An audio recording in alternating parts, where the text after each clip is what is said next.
Sebagai orang muslim juga warga negara tidak gentar sedikitpun kepada FPI, Rizik dan kroni-kroninya. Dan demi Allah, saya siap membabat lehernya.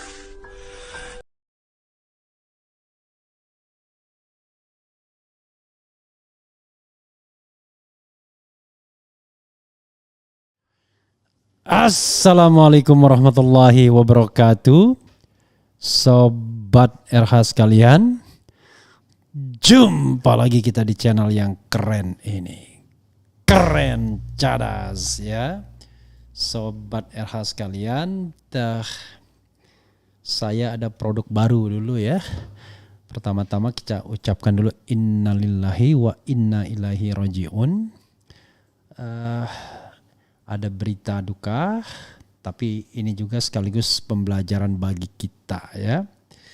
Dan saya promosi ada produk baru. Anda bisa lihat polo shirt saya, warnanya tidak lagi biru dongker, tapi sudah merah marun. Ini baru saja datang ya, baru dibuat keren cadas ya. Jadi silakan kalau ada yang mau pesan warna merah ini ya. Saya kebetulan pakai L ini, ya cocok lah. Ya Sobat Era sekalian, ini ada berita duka ya, yaitu polisi yang pernah ancam Habib Rizik Syihab berpulang.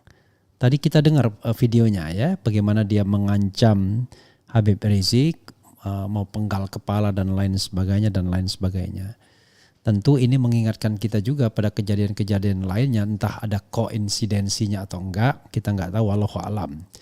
Jadi jaksa yang menyidangkan Habib Rizik juga ada yang meninggal, kemudian juga hakim ya ada juga meninggal. Jadi polisi yang melakukan penembakan terhadap Laskar FPI itu juga meninggal kecelakaan. Jadi paling tidak yang terkait dengan Habib Rizik ini, waduh, ngeri-ngeri sedap juga ya. Jadi jaksa ada, kemudian hakim ada, dan ini ada polisi yang mengancam Habib Rizik, yaitu untuk memenggal kepalanya. Coba kita bacakan ya.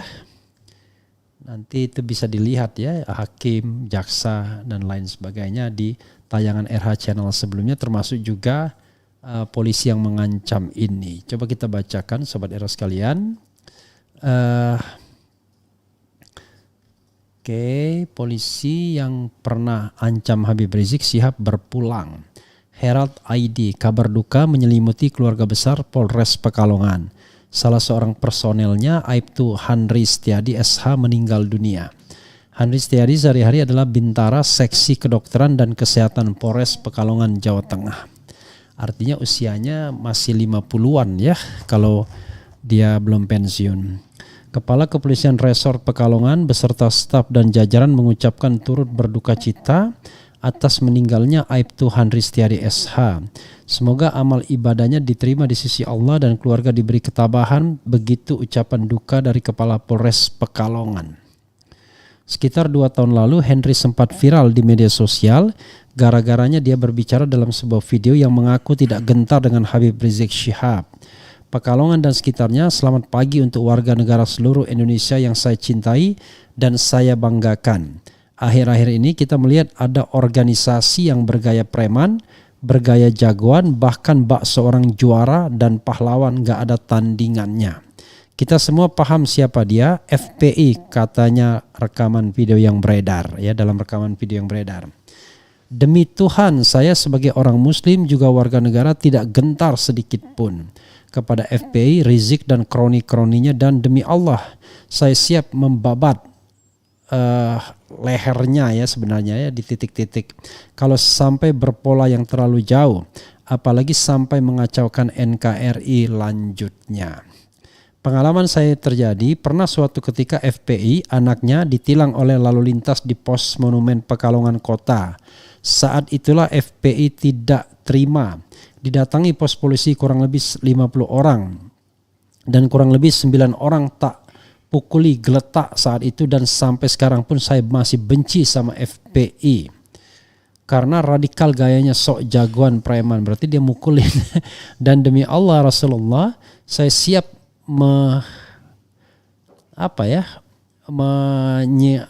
di edit ya. Rizik and then matanya atau membabat kakinya ya. Saya tidak pernah gentar, tidak akan mundur sedikit pun melawan FPI, organisasi H dan sejenisnya. Karena saya seorang Polri tidak akan mundur sejengkal pun. Cara demi Allah Rasulullah tidak akan pernah mundur dan tidak pernah takut. Itu saja. Terima kasih. Wassalamualaikum warahmatullahi wabarakatuh.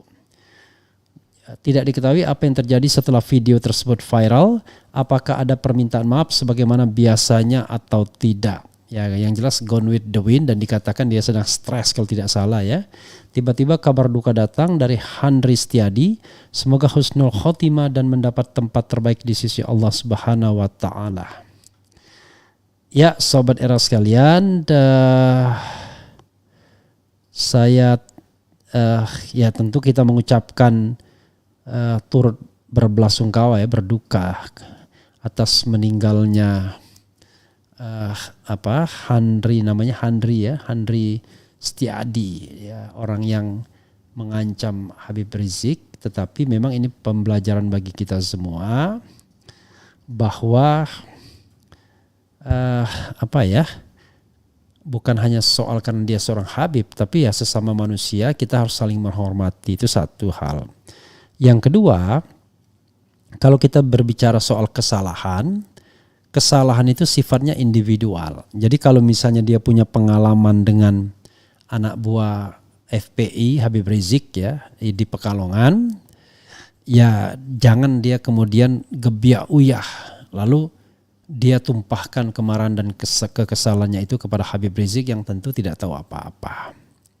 Jadi pembelajaran bagi kita semua. Dan juga ya tentunya Habib Rizik barangkali tidak mengingat juga peristiwa ini dan mudah-mudahan juga sudah memaafkannya juga. Jadi mudah-mudahan yang bersangkutan menghadap yang Maha Kuasa dengan tenang ya, diterima segala amal perbuatannya dan diampuni dosanya. Dan satu hal lagi ya yang harus digarisbawahi sobat era sekalian, dia ini polisi itu pelindung dan pengayom masyarakat. Jadi kalau dia mengeluarkan statement tidak takut dengan FPI, tidak takut dengan Habib Rizik dan lain sebagainya pada waktu itu ya, maka ini pembelajaran bagi kepolisian juga bahwa statement seperti itu tidak pantas dan tidak layak keluar dari seorang penegak hukum kepada penduduk sipil. Kalau sebaliknya wajar mungkin orang mengungkapkan kemarahan. Saya tidak takut sama polisi, saya tidak takut dengan TNI. Nah, itu bisa kita pahami sebagai kemarahan seorang warga negara terhadap perilaku aparat yang barangkali semena-mena menggunakan kekuasaan, bukannya melindungi dan mengayomi masyarakat, tapi justru menunjukkan kekuatan, mentang-mentang memegang hukum. Kalau itu wajar kalau ada kemarahan atau keluhan dari masyarakat. Saya nggak takut sama polisi, mau penjarakan, misalnya begitu. Tapi kalau misalnya polisi bilang saya tidak takut dengan warga negara, itu ya aneh ya, itu tidak pantas. Tidak berperilaku sebagai pelindung dan pengayom masyarakat. Dan tidak berperilaku sebagai orang yang bertanggung jawab terhadap keamanan dan ketertiban masyarakat. Dan tidak bertanggung jawab juga sebagai penegak hukum ya. Justru statement itu memprovokasi untuk menimbulkan benturan di masyarakat sesama warga negara. Jadi nanti muncul keberanian dari warga negara lainnya katakanlah untuk menghantam FPI karena di backingi penegak hukum. Enggak begitu tentu cara bernegara ya. Bernegara itu ya harusnya yang namanya penegak hukum, polisi harus bisa menempatkan dirinya sebagai pelindung dan pengayom masyarakat. Jadi ya bertutur kata dengan lemah lembut memberikan kesadaran dan penyadaran. Jadi kita berharap polisi seperti itulah, pelindung dan pengayom itulah yang kita butuhkan. Bukan polisi yang ngembat kita, polisi yang justru mengkriminalkan kita, polisi yang atau penegak hukum yang mencari-cari kesalahan kita untuk dipenjarakan. Mudah-mudahan tidak demikian ya, walaupun saya pernah mengalami itu ya, di mana kemudian ada kasus yang seolah-olah kok ada direkayasa seperti ini ya, diviralkan. Nah, kita tidak tahu siapa yang melakukannya, tetapi pasti dekat dengan aparat karena keluar dari orang yang sedang ditahan. Oke, kita bacakan Sobat RH sekalian. Cikal bakam Pam Swakarsa coba dibahas Bang, biar pada melek. Ya, Pam Swakarsa. Jadi begini, Sobat Era sekalian, kita tidak bisa melepaskan diri dari FPI masa lalu. Jadi ketika dibentuk, bisa jadi pada waktu itu ada peralihan kekuasaan. Ini cerita dari Rizal Ramli. Dan kita tahu kelompok kiri itu begitu kuatnya di society. Maka untuk melawan kelompok kiri, dibentuklah Pam Swakarsa yang merupakan kelompok kanan, dibina oleh TNI pada waktu itu. Nah, disitulah kemudian cikal bakal organisasi FPI lahir kemudian. Tapi jangan salah, seperti yang dikatakan Rocky Gerung juga, bahwa berapa tahun terakhir FPI sudah berubah dari organisasi yang dalam tanda kutip sering disebut orang preman berjubah menjadi organisasi yang justru mewakili intelektualisme dalam politik, sehingga mampu seorang Habib Rizik misalnya membuat 212 dengan mengumpulkan jutaan manusia yang barangkali di Tiananmen pun hanya 1 juta manusia yang berkumpul. Ini manusia yang berkumpul itu bukan dalam rangka membuat kekacauan, tetapi bisa seandainya pemerintah tidak menghalang-halangi, maka hari ini pun akan jutaan manusia juga akan kumpul. Jadi mulai dari 2016, 2017, 2018 dan terakhir 2019. Bagaimana 212 itu menjadi fenomena yang luar biasa. Jadi tadi kelas Petamburan, kelas Tanah Abang, naik levelnya menjadi kelas nasional. Itu soalnya maka kemudian kekuasaan menjadi takut, khawatir kalau terus-menerus membesar. Maka akhirnya ya kita tahu di end of the story, FPI pun dibubarkan dengan hal-hal yang gak jelas apa alasannya. Mahfud MD mengatakan alasannya karena SKT-nya tidak diperpanjang. Padahal SKT atau surat keterangan terdaftar itu bukan tanda bahwa sebuah organisasi itu bisa melakukan kegiatan atau aktivitasnya atau tidak. Ya buktinya Front Pembela Islam bisa jalan organisasinya tanpa harus mendaftar kepada Kementerian Dalam Negeri. Saudara sekalian, itu saja ya pembelajaran kita hari ini. Saya tidak bicara mengenai hukum tata negara, tetapi bicara tentang suatu hal yang terkait dengan Habib Rizik Syihab. Mudah-mudahan semuanya sehat ya. Habib Rizik Syihab, kemudian para menantu-menantunya yang gagah-gagah ya, itu teman-teman saya. Jadi kita berteman kepada siapapun, terutama yang memperjuangkan kebaikan dalam hidup ini. Wassalamualaikum warahmatullahi wabarakatuh.